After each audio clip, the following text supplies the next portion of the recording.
The World Health Organization is warning that hospitals in Gaza only have enough fuel for 3 more days.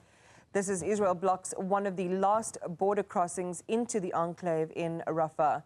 WHO Director General Dr. Tedros Ghebreyesus says no aid has been getting in. We only have enough fuel to run health services in the south for 3 more days. WHO has pre-positioned some supplies in warehouses and hospitals, but without more aid flowing into Gaza, we cannot sustain our life-saving support to hospitals. Well, let's talk more about it. And the Israeli Defense Forces urge Palestinians in Rafah to leave the area. It's despite calls not to do so. Let's take you straight to the latest from the field, from the ground, with Rafah-based journalist Akram al-Satarri. Akram, good evening to you and welcome. We are so many thousands of kilometers removed from where you are. We speak about this through some of the data and some of the news updates. I'd love for you to share the human face tonight from where you're joining us, which is inside Rafah. Well, I am inside Rafah. I've been seeing the situation unfolds in a very critical manner. I've been seeing people injured. Like I saw 45 minutes ago, around 5 or 6 children shifted to the hospital. People were carrying them in their arms. People were rushing for the sake of just saving their lives. They're bleeding. And they are the face of the ongoing bombardment that has been taking place in Gaza for the last 7 months. Widespread destruction, continuous bombardment, non-stop fear of imminent death, and non-stop move according to the because of the displacement that has been caused. Tens of thousands of people have been moving, leaving Rafah. Tens of thousands of people have been trying to find a new shelter that is relatively safe, while they are fully aware that there is no safe haven in the Gaza Strip. Today, Rafah was heavily bombarded. It has been heavily bombarded for the last 3 days, and it has been seeing bombardments for the last 7 months. Today, the bombardment is at a peak. The highest buildings are being targeted and all over the area. The bombardments can be heard in the east, west, south, and north of Rafah, and people continue to fall dead or uninjured, and no ambulance services are able to go there and just fetch the ones who are struggling to survive, which means that they are going to die because of the lack to the ambulance services. I was traveling with one driver, and then all of a sudden, an old woman was knocking on the glass and on the window and was just very desperate that she wanted someone to pick her and take her with them somewhere. And it turned out that she lost all of her family. And she was crying. She was telling us that I raised them. She was talking about the children. I raised them. I looked after them. They were like my children. And it turned out they were her stepbrother's sons. So it's a recurrent loss and bereavement in Gaza. It's continuous death and destruction. And now with 1/3 of the population in Rafah leaving Rafah, the situation is becoming even more volatile, and people are still continuing to struggle amidst that very critical situation that continues to deteriorate. It's, Akram, really, really hard to hear those descriptions and to really get a sense of just how deep the human suffering is and what you're witnessing on a daily basis. For our viewers, again, we're not in the area, so you are sharing with us just the anatomy of what this destruction and suffering is like. When an order is given, as the IDF has, urging the Palestinians in that area where you are to leave the area, what does that require to be able to leave? How do you leave, and with what? Very critical question. Now, I met several people today, 4 or 6 different families.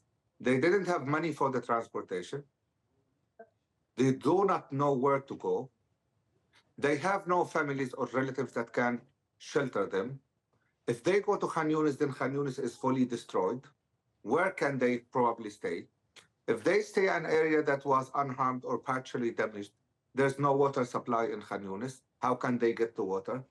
If they get water supply, the Rafah border is closed, Kerem Shalom border is closed. Where would they get food supplies from? So everything that is happening in Gaza is just like a capital punishment.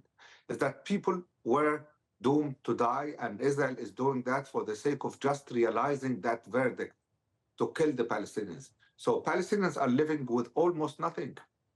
They have been receiving minimum food supplies, and now they are receiving nothing. The border is closed for 3 days now. No food supplies to Gaza, no water supplies, no fuel supplies, no medical supplies, nothing. And now they have to live with that. They have to live when they cannot just live. The international community has been voicing the concern, as you have just heard just now. The Secretary General of the UN has been voicing the concern over the situation and also underlining the need to reopen the border now, not tomorrow. But Israel is not listening. Israel is not opening the border. Israel is saying that they have a military operation targeting Rafah crossing, which is a civilian facility. So the situation continues to be extremely bad, and Palestinians are left with almost nothing. No transportation, no fuel, no living, no resources, nothing. And they continue to bear the brunt of this ongoing hostilities in Gaza Strip. This is a glimpse into the nature of the life. Yeah, Akram al-Satarri, thank you for sharing that tonight. I know I want to say keep safe, you and your team keep safe, but we know how uncertain the situation is, and hopefully we will speak again and you can share an update on what has happened, since what has happened overnight and what's likely to happen over the next couple of days in terms of the human impact of the developments there.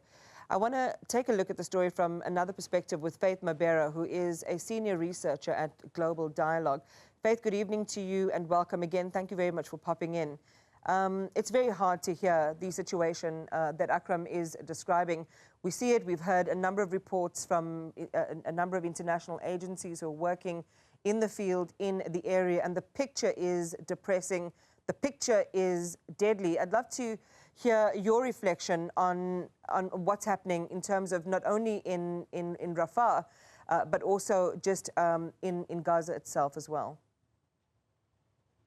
Yes, I think the situation, we're at a critical juncture now with the latest phase of the Israeli military operations, the incursion into Rafah, which was a much dreaded development that they pushed forward in the course of what has been now a war entering its 7th month. So for a long time, there was a question of whether they would actually proceed with this operation. And we've seen as of Monday, which was 2 days ago, that the Israeli decided to go forward with the Rafah incursion.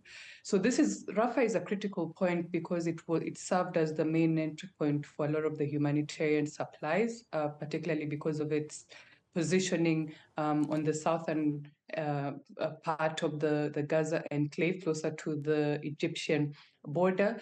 So by them essentially setting up military checkpoints, they're creating a chokehold on humanitarian supplies, which, as has been stated quite correctly, is going to have significant impact in terms of exacerbating famine conditions, in addition to already the low supply of food and aid into Gaza.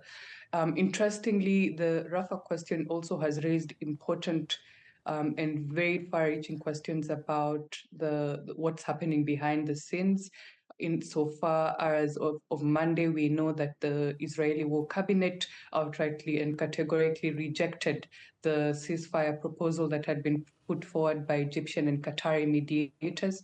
Hamas had indicated good faith that they were willing to consider it, but for all intents and purposes, the rejection by Israel means that they were not negotiating in good faith, and they were very keen to actually proceed on with the Rafah operation. Now, for the viewers, it's important to understand why Israel is keen on pursuing the Rafah option. The Rafah incursion it actually speaks to the extent to which Prime Minister Netanyahu's political career hinges on the continued operation, the continued military offensive by Israeli Defense Forces, not only to appease an Israeli public, but as I mentioned, his political survival hangs in the balance.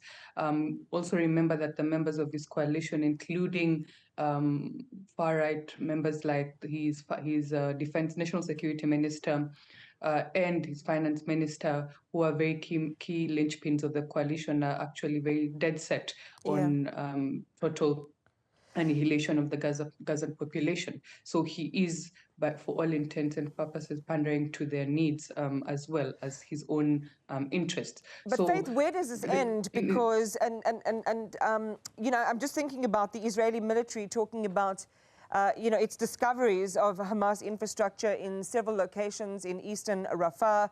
The troops are going to be conducting targeted raids there. And again, the area, as our journalist is just telling us, 1 million Palestinians are there and they have fled from violence elsewhere, and now they would have to move again. No one knows how or with what they'll be able to move again, as our journalist is saying from his own eyewitness accounts as well. So what's it going to take to save people's lives?